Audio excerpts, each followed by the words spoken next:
لو عندك بقى نمل كتير في البيت بطريقة غريبة، الفيديو ده هيفيدك. خليكي معايا كده لآخر الفيديو وإن شاء الله تستفيدي. أنا كنت دايما بلاحظ إن في حاجة غريبة، كل ما أنضف البيت وأخليه يلمع ألاقي كده النمل بيظهر فجأة، مش واحدة كده ولا اتنين، لأ، ده سبحان الله كأن في يعني تتار نمل كده طالع لي من تحت الأرض. آه، يعني قلت في الأول كده لما بقيت أشوف النمل قلت يمكن مثلا عادي، يعني حاجة إيه عادية، يمكن في بقى فتافيت كده على الأرض، أو مثلا في حاجة وقعت من الأولاد على الأرض أو كده فالنمل خدها واتلم عليها أو كده. لكن بعد كده بدأت بقى يعني لأ، الموضوع كتر قوي زيادة عن حد، وبدأت أربط بين ظهور النمل وبين إن مفيش أصلا حاجة إن هو يعني يتلم عليه. هو ما فيش، دايما انا بنظف ودايما بمسح الارض ودايما بخليها كده ما شاء الله، يعني ما فيش اي فتافيت على الارض ولا اي حاجه تستدعي ان النمل ده يكون موجود. لان انتوا عارفين النمل مثلا لو في سكر، لو في اكل واقع، لكن دايما مثلا كلنا خلاص بنشيل مكاننا وبننظف وكده، اول باول النظافه موجوده. فكان النمل كان موجود بطريقه هستيرية، مهما أمسح مهما أجيب بقى دوا مهما كده برضو بلاقيه بطريقة مش كويسة. سبحان الله، يعني ما كانش فيه سبب لظهور النمل ده إنه يبقى موجود بالطريقة دي. آه لغاية لما عرفت إن ممكن يكون النمل ده موجود وبالطريقة دي، إن مفيش سبب إنه يكون موجود فيها ودايما في نظافة، ده ممكن يكون حسد أو عين. يعني دي بتبقى رسالة من ربنا إن في حاجة مش طبيعية في البيت.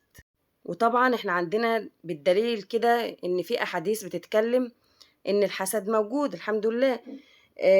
يعني اتقال لنا ان الحسد موجود، ان النبي صلى الله عليه وسلم قال ان العين تدخل الرجل القبر وتدخل الجمل القدر.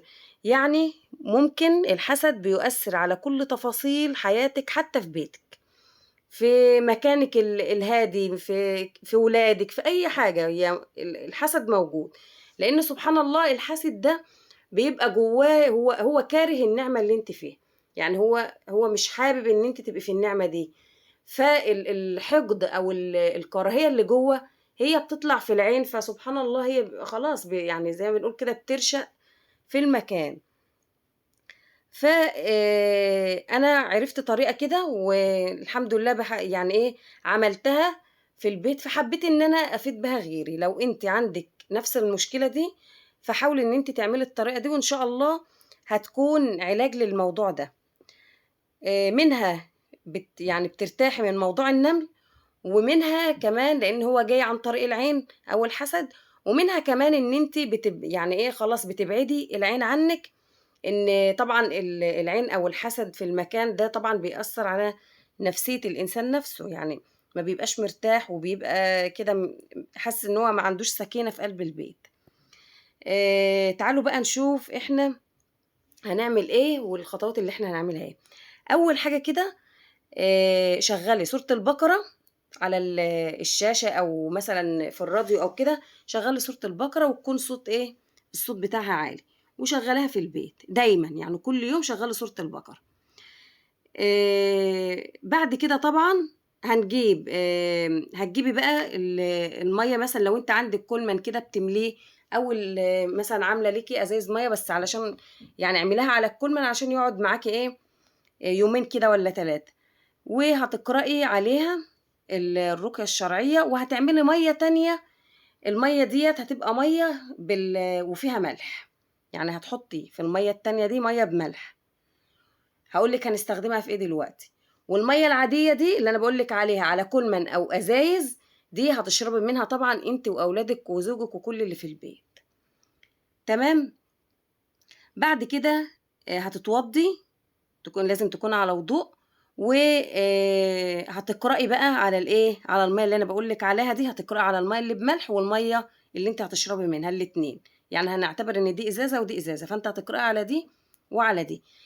هتقولي الاذان، عارفه انت الاذان اللي انت بتسمعيه ده هتقوليه بالظبط كده، الله اكبر الله اكبر كده. تمام. وبعد كده هتقرأي سورة الفاتحة، وهتقرأي آية الكرسي، وهتقرأي آخر آيتين في سورة البقرة، وهتقرأي سورة الصمد اللي هو قل هو الله أحد، والمعوذتين اللي هي قل أعوذ برب الناس، قل أعوذ برب الفلق. كل سورة من دول 3 مرات، يعني الصمد 3 مرات، الناس 3 مرات، الفلق 3 مرات. تمام. وهتبتدي بقى هتشربي من المية اللي هي من غير ملح طبعا، هتشربي منها انت وكل اللي في البيت. اللي فيها ملح دي هنبتدي نرشها على الاماكن البيت، على الاركان بتاعه البيت. يعني حط كده، حتى لو عندك ازازه كده او بخاخه مثلا، وابتدي بقى امسكي كده البخاخه كانك بترش معطر. هتيجي في الاركان بتاعه البيت وهترشيها، على مدخل البيت وبرضه رشيها.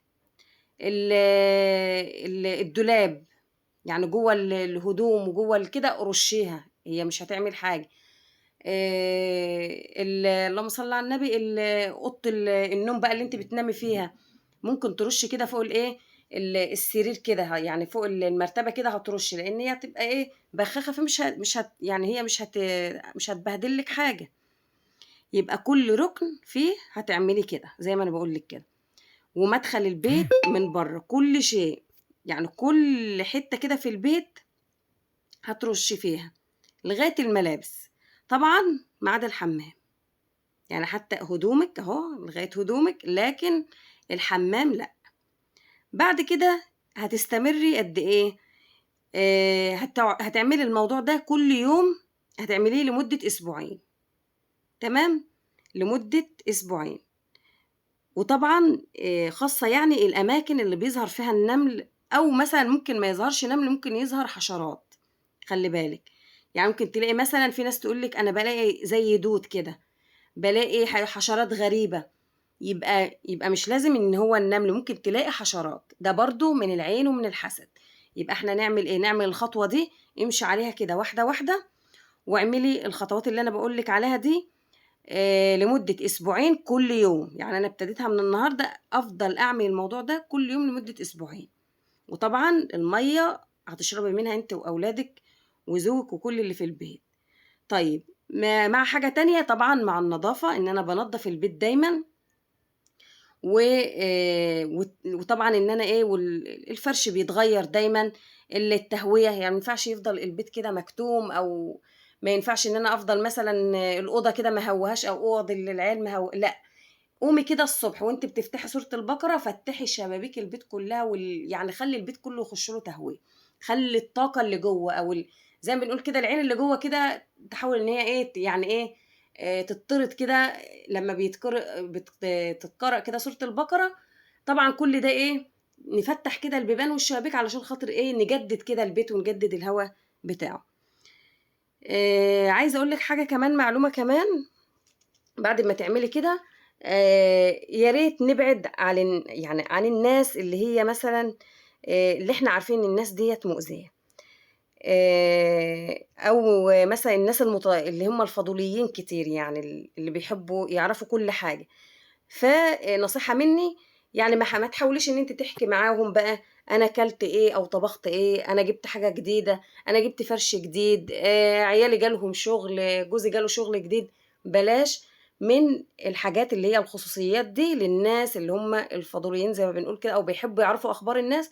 بلاش ان انت تحكي اي حاجة عن بيتك او عن حياتك او عن رزقك. يعني لو انت عندك نفس المشكلة دي، اعملي الطريقة دي، ان شاء الله ان شاء الله بالطريقة ديت هترجع لك الراحة والسكينة في البيت، وان شاء الله هتحسي براحة تامة. لو عجبك بقى الفيديو واستفدت كده منه، ما تنسيش اللايك، وما تنسيش كده تشاركي الفيديو مع حبايبك واصحابك، وما تنسيش كده تصلي على النبي في الكومنتات. ولو لسه جديدة، يعني اشتركي كده معانا وفعلي زر الجرس علشان يوصلك كل جديد. والسلام عليكم ورحمة الله وبركاته.